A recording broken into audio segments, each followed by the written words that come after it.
1874. Preview show.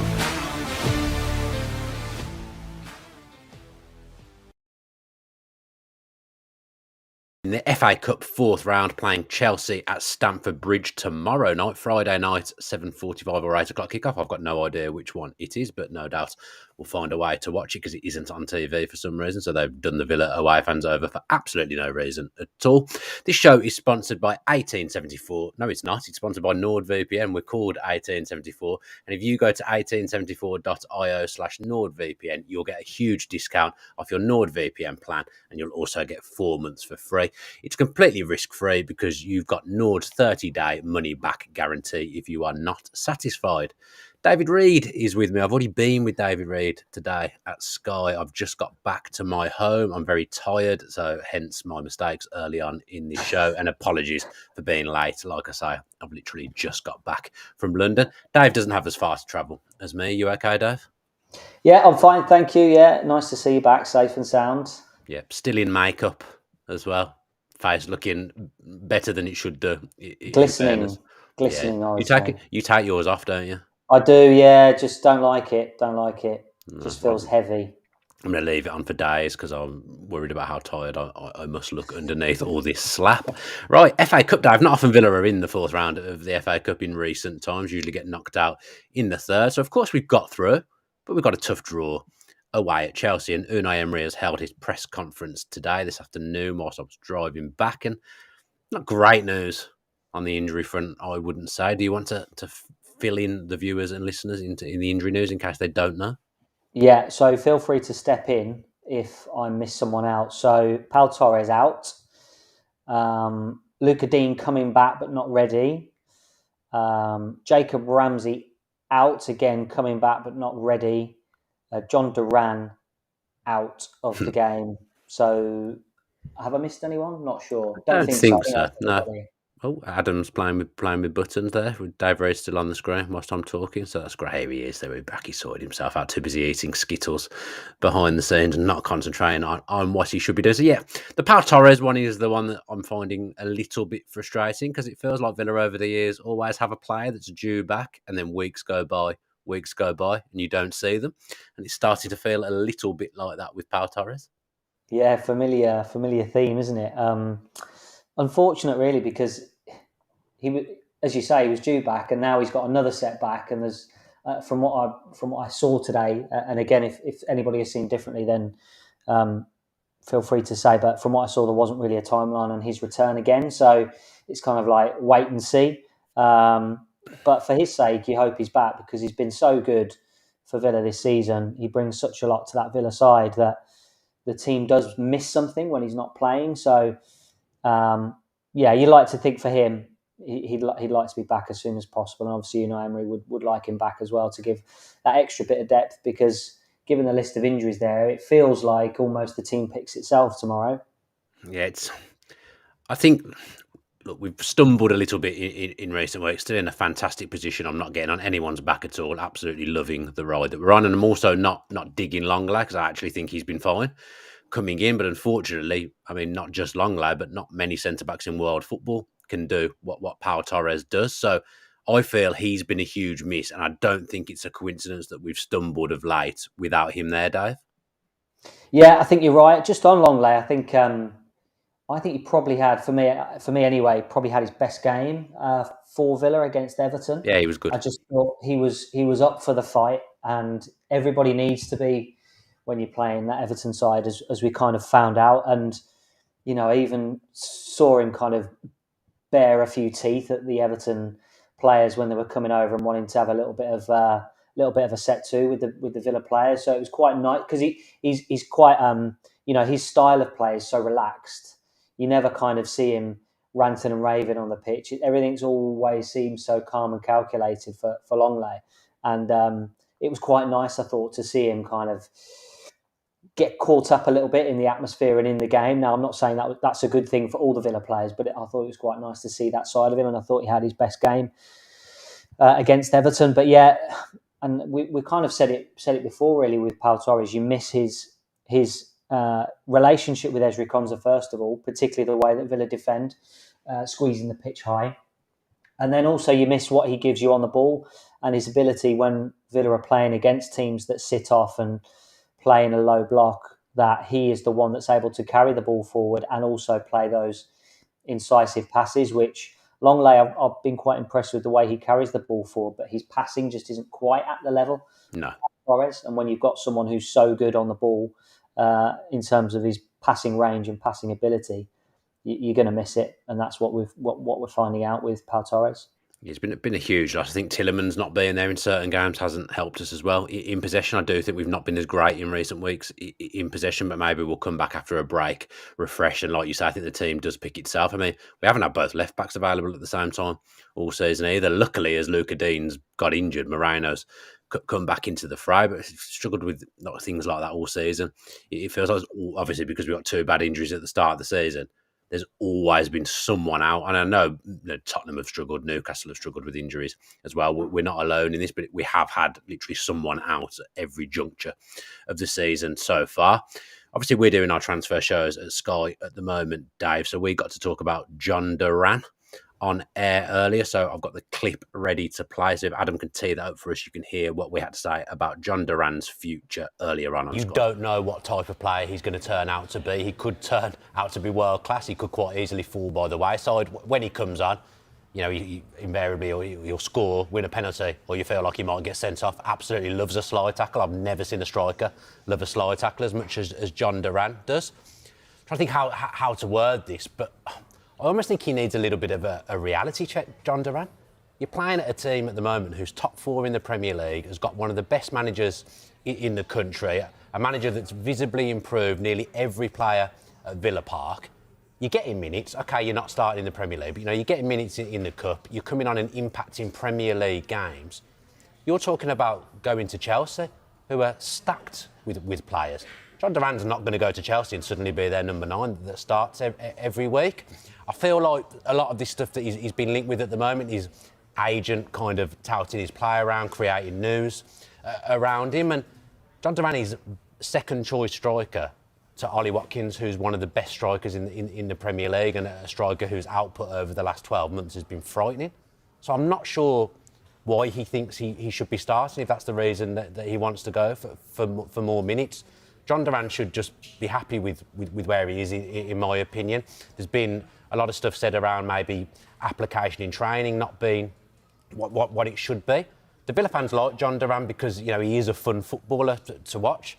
But if he wants to go and he goes, and I almost think, well, fair enough. If you're not prepared to stick it out and battle for your place, just go and Villa will get someone else in. But you do always carry that risk that you let someone go now, and in 3-4 years, he turns out to be one of the best strikers in the league. Yeah, I mean, I guess from his point of view, he's loved in Colombia, one of their top hopes, their number 9 for the national team. He plays, he would expect to be playing more minutes, certainly from people's view in South America, you would think. But his minutes have been going up. You'll know the same as me, Dave. He's been coming on in games. He's been coming on earlier in games. Villa, when games haven't been going well in recent weeks, have gone to 2 up front, and he's played alongside Ollie Watkins. I don't think he's ever going to start instead of Ollie Watkins, but there's no reason that as time goes on in certain games, he may start alongside him. I think just because he's playing up top for Colombia, that doesn't translate to you should be playing every week in the Premier League as a number 9. And I said if he goes to Chelsea, he isn't going to play. Villa lost a player a few years ago to Chelsea, Carney Chukwuemeka.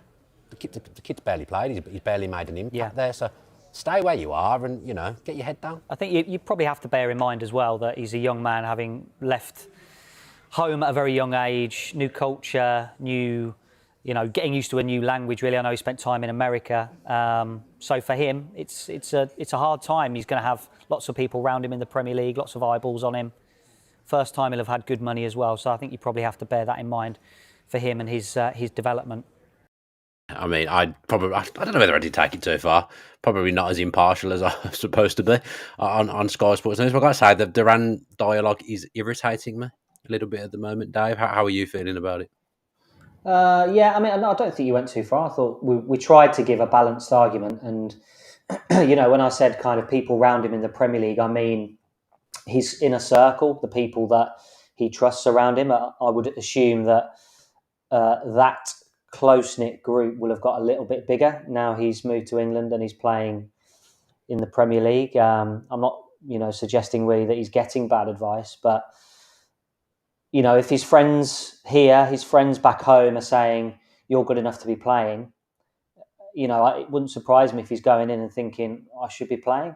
I don't think there's much wrong with a player thinking that he should be playing. It's just, do they go about it the right way? Do they, do their actions suggest that, they want to be here and they want to prove that they're worth the minutes? And as I say, difficult time for him. If he's injured now, which, there's no reason to believe that he's not injured, I would think that would shelve any kind of interest that Chelsea have, because Chelsea are in need of someone that can play right now rather than be on their way back in a month's time from a hamstring injury. So, I would expect John Duran to be an Aston Villa player in a week's time when the transfer window closes. I've expected that to be the case since January the 1st, or even when these kind of bits of speculation came out. And now that Chelsea, we know, certainly do have an interest in him, I still expect him to be an Aston Villa player, simply because, there's no way that Villa would countenance losing John Duran and not having anyone else in. Now, you might think, well, maybe Morgan Rogers is going to be the one that could be the replacement, if you like, for John Duran, but I think they're different types of player. And I think John Duran gives you a different kind of option to what Morgan Rogers would give you. So, yeah, I would expect, if Villa are going to do business, I would expect John Duran to stay, and I would expect if they are going to sign anyone, they've managed to get Morgan Rogers over the line. Yeah, it's smacking to me of difficult agent. I referenced Carney Chukwuemeka in that piece, and I know from people inside the club what Carney Chukwuemeka's agent was like in the negotiations for his new contract. And look, Duran's not going to be after a new contract; he'll already be on a good contract here. But the stories around Chelsea, West Ham, it smacks to me of agent going to the press, leaking stuff, kind of tout interest in his player. That's my opinion. It's not a fact, but I'm getting bad vibes off it. And I know we've got no reason to not believe that he's injured. And I trust Unai Emery with my life because the man's a genius. It does feel a little bit convenient that he's got this hamstring injury when there's all this talk about his future. And he disappeared from the bench earlier on in the season as well. I think there was problems with application around training at that point from what I've been told. So it's an interesting one to keep an eye on. But just as I say, I'm getting bad vibes about it. I don't think he'll go either. But it's just another little kind of side thing that we don't really need going on at the moment. Where does the FA Cup rank in terms of Villa's priority, Dave? And where do you think it ranks in terms of Unai Emery's priorities? For me, it ranks number 3 after the Premier League and the Europa Conference League. Okay. And I think probably Unai Emery was asked about this, and he gave a little smile and he said it depends in terms of whether the Europa Conference League might well be a more of a priority than the FA Cup. I think, in some ways, the FA Cup is going to be harder for Villa to win than the Europa Conference League, simply because of the teams left in the Europa Conference League and the likelihood that another top six side is going to go all the way to the final and win it.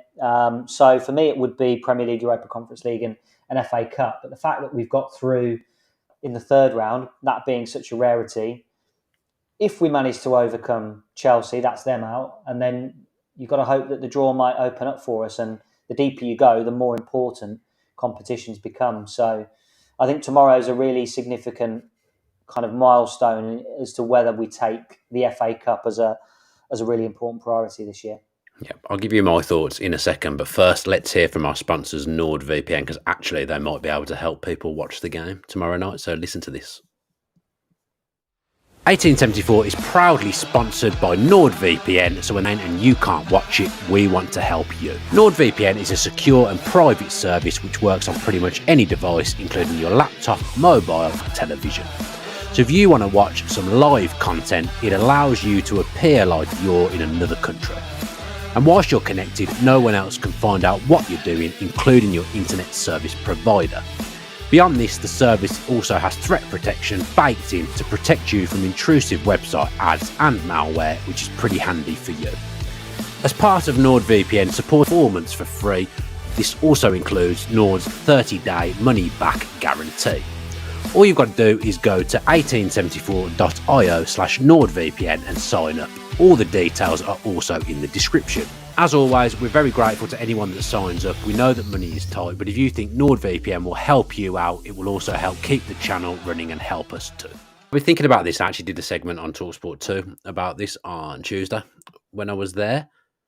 I think I'd rather win the FA Cup than the Europa Conference League, because my main gripe with the Conference League, as much as I'm enjoying us being back in Europe, is that if we get to a final, maybe about 10,000 people allowed in the ground, perhaps if we're lucky, such as the ticket allocation. Whereas if we were to get to Wembley and play in the FA Cup final, everyone will get to be there. There'll be 40 odd thousand Villa fans there to watch us hopefully lift the FA Cup. So from that perspective, I want that. And there's also like generations of Villa fans, because we haven't won it since 1957, that haven't seen us lift the FA Cup. So I've got to say, my leaning now, especially with where we are in the league. I mean, you could have all three, look in an ideal world, but given where we are in the league as well, I just think the FA Cup's not as much of a distraction on your schedule as the Europa Conference League as well. So I'm at the point now where actually I'd rather prioritise the FA Cup than the Conference League, and they both get you the same thing at the end of the day, don't they? Because you get Europa League qualification off the back of them.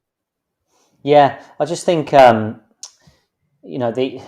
I think right now, I think you have to say, look, the FA Cup is the most important out of the two, just because Villa don't have games in the Europa Conference League for the next month and a bit, till March. So right now, Villa can put everything they have into the game against Chelsea. I just think when and if we're still in the competition and the Conference League comes around, that for me is probably, I'm not saying every single year we're going to prioritise Europe over domestic trophy. Things might flip around next year, and if Villa drop off this year and finish outside of a Europa League and position, and we're back in the Conference League next season, I would probably flip that and say, look, let's go for an FA Cup, let's go for a League Cup over Europa Conference League. But I just think right now, this particular year for me, that would be those are my priorities. And I think tomorrow FA Cup takes precedent just because there's no European games. But I think if we're still in both competitions in the next couple of months, I think that might change. Yeah, Roderick Cole in the chat agrees with what I'm saying about the FA Cup as well. He said he was around in 57 but was only dribbling, so Roderick would like to see us lift the FA Cup as well. Let's talk about our opponents, Chelsea, then a little bit, Dave. We've got a decent record at Stamford Bridge in recent years. Obviously, we've won there twice in a row now without conceding, but I feel that I don't think they're perfect, Chelsea, by a long stretch. I think we are a better team than Chelsea quite comfortably. The league will dictate that, the league table, sorry, but it does feel like they're starting to get it together a little bit at the moment. Obviously, they'll be buoyed by the fact they've got to the Carabao Cup final as well. I feel like they're starting to get players back as well, Chelsea. So Nicholas Jackson's away, isn't he? He's away on international duty, unless he's back. I don't think he is. So they have got players missing. That was false, what I said, but it does feel like this will be a tougher game than the game in September, perhaps. Yeah, I mean the game in September, obviously, the red card was a factor in that game. Yeah, I do think we were better than them on the day, but that was still a point where Chelsea were, and I think they still are to a certain degree, finding their way into the season, finding the cohesion that's needed and the chemistry between the players in order to make themselves into a proper team. And Villa are ahead of Chelsea in that respect in terms of Villa's development. So I don't think Cole Palmer didn't start the game at Stamford Bridge in the league. I would expect him to start on Friday, tomorrow, and he's had a fantastic season so far. Mudryk was very ordinary against Middlesbrough at Stamford Bridge, and it wasn't a surprise that he got taken off. So I can't imagine he'll be playing. So I would expect it to be kind of Fernandez, Caicedo, Gallagher, and then Palmer to play with Sterling and maybe Breuer as the number 9 up front. So he is obviously a player. I kind of think he's better in central areas, Cole Palmer, but I think he'll probably start in a wider position and then drift inside. And then Sterling will play on the other side. So they have got threats and they are getting better, I think, as the season goes on, Chelsea. And I think they'll continue to get better as the season goes on as well. And I just think, watching the game against Middlesbrough, when they play with a proper, well, this might sound stupid, when they play with a proper fullback, when they've got Yeah. a Reece James fit, when they've got Ben Chilwell, it just gives them so much balance. And I don't think they have been at their best when Levi Colwill has played left back. I know you can kind of understand what Pochettino is trying to do in terms of doing something similar to Villa, really building up with a 3 and having the right back bomb on. But I just think when Chilwell played the other night and Colwill played inside him, it opens up those different passing angles with a left footer on that left-hand side. And I think, they looked much more balanced. So I was quite impressed. Look, Middlesbrough weren't great. They were pretty ordinary as well. But I thought Chelsea played very well the other night. Yeah, Chilwell did make a huge difference in that game. And when Cole Palmer does play wide right and Gallagher plays right central midfield, he kind of takes on the defensive responsibilities. Cole Palmer comes inside, Gallagher kind of covers that area off. Defensively, he didn't play the other night either. I'd expect him to come back in and probably captain the side like he has done most weeks for Chelsea so far this season. So I know Chilwell's the captain, isn't he? No, when Chilwell's back, he's the captain, isn't he? Yeah, Chilwell's a real key player for them. He made them infinitely better going forward against Middlesbrough. He actually played against us in the league as well, didn't he? And should have scored. Did find himself in space a couple of times in that game. So he's probably he's actually probably Chelsea's danger man besides Palmer, Ben Chilwell. If he's playing, hopefully they don't see the need to play him because they don't want to rush him back. But I think they probably will play him. In all honesty. Right then, Dave, should we do a score prediction? I'm feeling a bit apprehensive about doing a score prediction, to be honest. What do you think? Yeah, let's maybe avoid the score Swerve prediction. I'm a bit worried. Yeah, I don't know why. I've just got a little bit of a bad feeling about it for some reason. But earlier on in the week, I felt good about it. I just seeing the players out still. Pau Torres is a real blow for me. That he's a crucial player that we need at all times. And yeah, I'm really unhappy that he's got a continued absence. Right then, let's go. We've both had a long day. 6 a.m. Dave and I were in the office this morning. So yeah, I might even go for a nap now. In all honesty, I'm feeling very, very grumpy and tired. But yes, Dave, thank you very much for jumping on and joining me. Thanks to Adam for producing in between eating his Skittles. And we will be back on Monday with 1874, the podcast, to look back on the Chelsea game. I think Greg is back from his travel, so it should be Greg and myself. All those that are travelling to Stamford Bridge tomorrow, stay safe, have a safe trip, and bring back the next round of the cup. I couldn't say bring back 3 points. So I got stumbled into something else then. But yeah, so yeah, just travel safe basically, and hopefully we win is my thoughts there. Right, let's go. I'm absolutely rambling. I'm absolutely dead. But thank you ever so much for listening and watching, and up the Villa.